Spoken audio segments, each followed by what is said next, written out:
National Weather Service in Milwaukee, Sullivan has issued a severe thunderstorm warning for southeastern Walworth County in southeastern Wisconsin, southwestern Racine County in southeastern Wisconsin, northwestern Kenosha County in southeastern Wisconsin, until 11:30 a.m.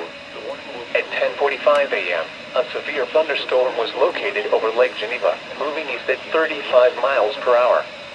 Hazard, 60 miles per hour with gusts and quarter-size hail.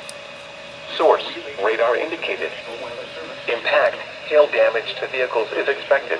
Why? Expect wind damage to roofs, siding, and trees.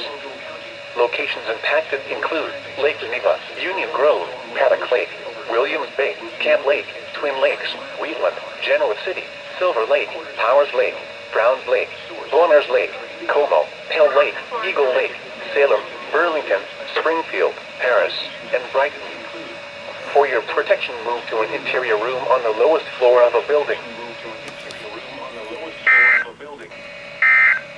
This is Noaa weather radio station. This is Noaa weather radio.